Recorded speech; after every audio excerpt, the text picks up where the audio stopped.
अस्सलामुअलैकुम। Second year chemistry chapter number 3 continue था। आज जो टॉपिक हम करेंगे वो होगा हमारे पास सिंथेसिस ऑफ ऑर्गेनिक कंपाउंड्स, या फिर ये बेहतर है ऑर्गेनिक मॉलिक्यूल्स।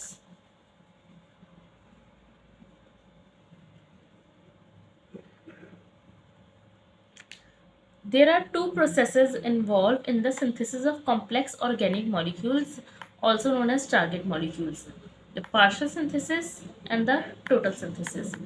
हम दो तरीक़ेकार हैं जिससे कॉम्प्लेक्स ऑर्गेनिक मॉलिक्यूल बना सकते हैं। कॉम्प्लेक्स ऑर्गेनिक मॉलिक्यूल को टारगेट मॉलिक्यूल भी कहते हैं, यानी वो मॉलिक्यूल जिसकी हमें ज़रूरत है, जो हमें बनाना है, उसको हम टारगेट मॉलिक्यूल कहते हैं। उसकी सिंथेसिस दो तरीके से हो सकती है, या तो पार्शियल सिंथेसिस या फिर टोटल सिंथेसिस। फर्स्ट है हमारे पास पार्शियल सिंथेसिस।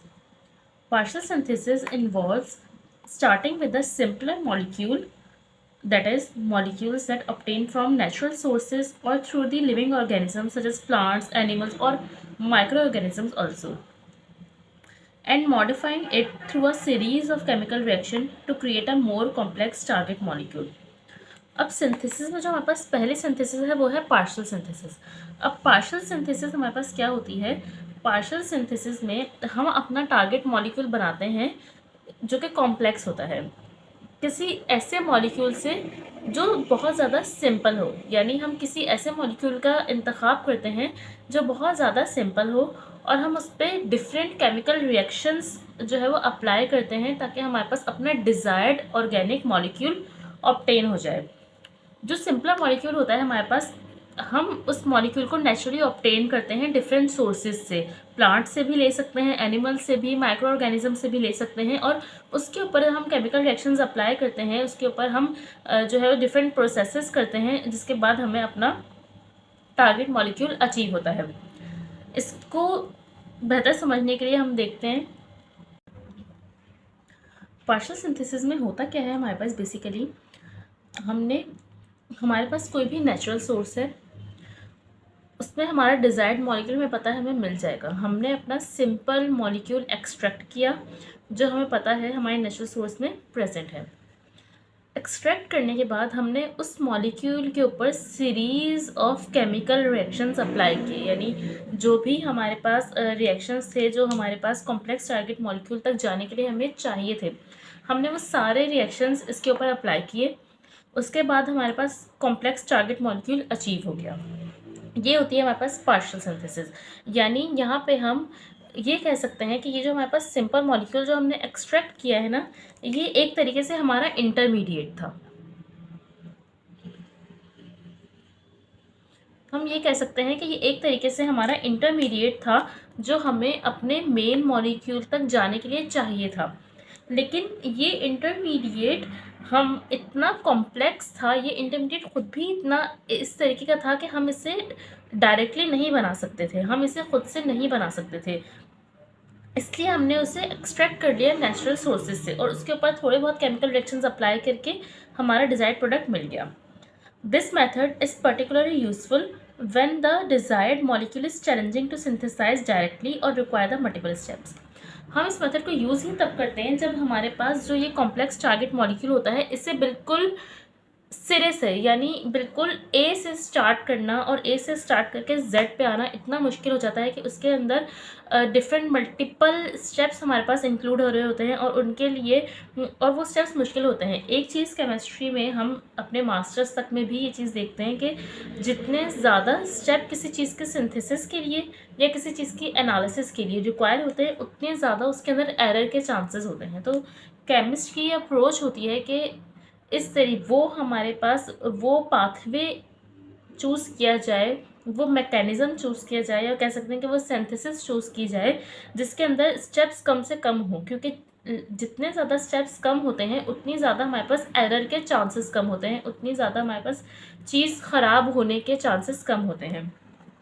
यही वजह है कि ऐसे मॉलिक्यूल्स जो बिल्कुल सिरे से, यानी बिल्कुल शुरू से बनाना बहुत ज़्यादा मुश्किल, बहुत ज़्यादा कॉम्प्लेक्स होता है, चैलेंजिंग होता है, बहुत ज़्यादा स्टेप्स उसके अंदर रिक्वायर होते हैं, ऐसे मॉलिक्यूल्स के लिए ज़्यादातर ये प्रेफरेंस होती है कि उन्हें इस मैकेनिज़्म के थ्रू प्रिपेयर किया जाए, क्योंकि यहाँ पे हमारे पास इंटरमीडिएट तक पहुँचने के लिए हमें शुरू से मेहनत नहीं करनी पड़ती, हम उसे एक्सट्रैक्ट करते हैं और उसके ऊपर डिफरेंट केमिकल रिएक्शंस अप्लाई करके अपने टारगेट मॉलिक्यूल तक पहुँच जाते हैं।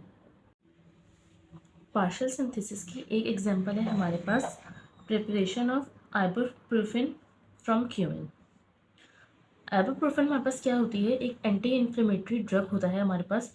इन्फ्लेमेशन हम कहते हैं सूजन को, तो सूजन को कम करने के लिए जो ड्रग हमारे पास यूज़ होता है वो होता है आइबुप्रोफेन, यानी एंटी इन्फ्लेमेटरी ड्रग। इस ड्रग को हम सिंथेसाइज कर सकते हैं फ्रॉम अ क्यूमिन। क्यूमिन हमारे पास जो है वो एक नेचुरल ऑर्गेनिक कंपाउंड है, जिसको हम कोल तार से या क्रूड ऑयल जिसे हम पेट्रोलियम भी कहते हैं उससे एक्सट्रैक्ट कर सकते हैं। तो यानी ये एक हमें एज अ इंटरमीडिएट मिल गया, जिसको हमने नेचुरली एक्सट्रैक्ट कर लिया, हमने इसको खुद प्रिपेयर नहीं किया, हमें ये बना बनाया मिल गया। इसके ऊपर हम सीरीज़ ऑफ रिएक्शन करेंगे तो हमारे पास क्या बनेगा, आइबुप्रोफेन। रिएक्शंस में जो बुक में दिए हैं उसमें क्या दिया हुआ है, ऑक्सीडेशन और रीअरेंजमेंट। ऑक्सीडेशन का क्या मतलब होता है, ऑक्सीडेशन का मतलब होता है किसी भी चीज़ को ऑक्सीजन से रिएक्ट करवाना, यानी एडिशन ऑफ ऑक्सीजन, या फिर किसी भी चीज़ में से हाइड्रोजन को रिमूव करना, रिमूवल ऑफ हाइड्रोजन, उसे हम कहते हैं ऑक्सीडेशन। इसके अलावा लॉस ऑफ इलेक्ट्रॉन्स को भी ऑक्सीडेशन कहते हैं, लेकिन यहाँ जो मेन इसका पर्पस होगा वो ये होगा कि रिएक्शन विद ऑक्सीजन, यानी एडिशन ऑफ ऑक्सीजन। इसके अलावा जो इसके अंदर रिएक्शन होता है वो हमारे पास इंक्लूड है रीअरेंजमेंट। रीअरेंजमेंट का मतलब होता है कि एक मॉलिक्यूल में एक बॉन्ड का किसी एटम से ब्रेक होके दूसरी तरफ जाके बॉन्ड बनाना, यानी एक ही सेम मॉलिक्यूलर फार्मूला के अंदर डिफरेंट स्ट्रक्चरल फार्मूला बनाना, वो हमारे पास होता है रीअरेंजमेंट। कि अगर फर्ज करो कि एक बॉन्ड है हमारे पास यूं, तो अब रीअरेंजमेंट का मतलब ये होगा कि बॉन्ड ब्रेक हुआ, फॉर एग्जांपल यहाँ से ये वाला बॉन्ड ब्रेक हुआ और न्यू बॉन्ड बना यहाँ पर, तो मॉलिक्यूलर फार्मूला तो सेम रहा लेकिन इसका जो स्ट्रक्चर है वो चेंज हो गया।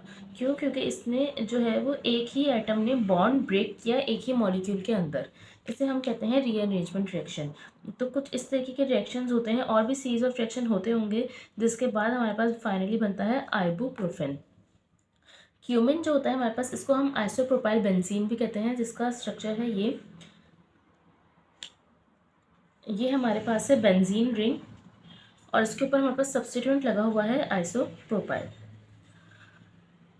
आइबुप्रोफेन का स्ट्रक्चर है ये, यहाँ पे हमारे पास एक कार्बोक्सिलिक एसिड लगा हुआ है, एक बेंजीन रिंग है, और यहाँ पे वही आइसोप्रोपाइल का सब्स्टिट्यूएंट है। ये जो हमारे पास डॉट होते हैं ये हमारे पास रिप्रेजेंट कर रहे होते हैं कार्बन एटम को। तो ये हमारे पास एग्जांपल है पार्शियल सिंथेसिस की। इसके बाद जो हमारे पास है वो है टोटल सिंथेसिस। नेक्स्ट है हमारे पास total synthesis. Total synthesis involves a synthesis of complex target molecule entirely from the simple starting material. It requires designing a route that carefully selects and assembles the necessary building blocks through a series of chemical reaction. Total synthesis के हमारे पास क्या होता है कि इसके अंदर हम complex molecule, complex target molecule बनाते हैं entirely from a simple starting material, यानी कि हम जो है वो अपना बिल्कुल इनिशियल ए से स्टार्ट करते हैं, यानी कि हमने ए से स्टार्ट किया कोई मटेरियल, और उसके ऊपर रिएक्शन करते करते करते हम फाइनली जेड पे आए जो हमारा टारगेट मॉलिक्यूल है। यानी ऐसा नहीं हुआ कि हमने इसके बीच से कोई इंटरमीडिएट निकाला और उस पर काम किया, बल्कि हमने क्या किया कि हमने बिल्कुल सिरे से कोई चीज़ उठाई, फिर उसके अंदर हमने मज़ीद किसी चीज़ की एडिशन की, उसके अंदर केमिकल रिएक्शन किया और फाइनली अपने प्रोडक्ट पे आए। तो ये हमारे पास होती है टोटल सिंथेसिस। टोटल सिंथेसिस के लिए एक चीज़ बहुत ज़रूरी होती है कि जिस रूट से, यानी कि रूट से मुराद ये हो सकता है कि जिस मैकेनिज़्म से हम उस रिएक्शन को प्रोसीड कर रहे हैं वो बहुत ज़रूरी होना चाहिए, प्लस जो चीज़ें हम इसके अंदर ऐड कर रहे हैं जो हमारे पास इम्पॉर्टेंट है इस तक जाने के लिए, वो बहुत ज़्यादा जो है वो ध्यान से डालनी है कि कौन सी चीज़ पहले जाए और कौन सी चीज़ बाद में जाए। यानी कि हमने जो हमारे बिल्डिंग ब्लॉक हैं उनको असेंबल जो करना है वो बहुत ध्यान से करना है, उसका रूट, उसका मैकेनिज़्म बहुत ध्यान से होना चाहिए। बिल्डिंग ब्लॉक का क्या मतलब है कि जैसे हमारे पास होता है एक प्रोटीन, तो उस प्रोटीन को प्रिपेयर करने के लिए हमारे पास, हमें पता है कि प्रोटीन किससे बनता है, अमाइनो एसिड से। अब हम एक प्रोटीन अगर प्रिपेयर कर रहे हैं, protein is not an organic compound, as a example इसको समझने के, अगर हम एक प्रोटीन को प्रिपेयर करें, हमें पता है प्रोटीन किससे प्रिपेयर होता है, अमाइनो एसिड से। अब हमें प्रोटीन प्रिपेयर करने के लिए ज़रूरी है कि हमें ये पता हो कि उसमें कितने अमाइनो एसिड प्रेजेंट हैं, उन अमाइनो एसिड को किस सीरीज़ में आपस में ज्वाइन करना है, अरेंज करना है, या फिर हम ये कह सकते हैं असेंबल करना है, जहाँ पर से ये स्पेसिफिक प्रोटीन बने। तो ये क्या हो गया, ये इसका एक मैकेनिज्म हो गया, इसका एक रूट हो गया कि किस तरीके से कौन से प्रोटीन लेके आएंगे और किस तरह असेंबल करें। तो ये रूट बहुत ज़्यादा इंपॉर्टेंट होता है in the total synthesis. Total synthesis की हमारे पास एग्जाम्पल है, हमारे पास अच्छा, टोटल सिंथेसिस का एडवांटेज क्या है? टोटल सिंथेसिस का एडवांटेज ये है कि हम इससे वो कंपाउंड भी प्रिपेयर कर सकते हैं जो हमारे पास इजीली अवेलेबल नहीं होते। Total synthesis is often used to produce natural products or pharmaceutical compounds that are not readily available from the natural sources. वो नेचुरल प्रोडक्ट, फार्माक्यूटिकल प्रोडक्ट हमारे पास होते हैं, जैसे मेडिसिन वगैरह के अंदर जो कंपाउंड यूज़ होते हैं वो।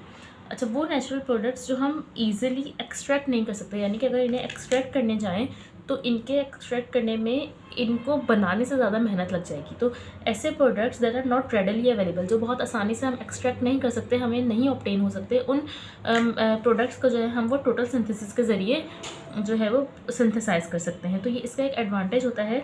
ये एडवांटेज हमें पार्शियल सिंथेसिस के अंदर नहीं मिलता। क्यों? क्योंकि पार्शियल सिंथेसिस के अंदर जो कॉम्प्लेक्स हम बनाते हैं वो बनाना ही इतना ज़्यादा कॉम्प्लेक्स होता है कि इससे बेहतर उन्हें हम जो है वो एक्सट्रैक्ट कर लें।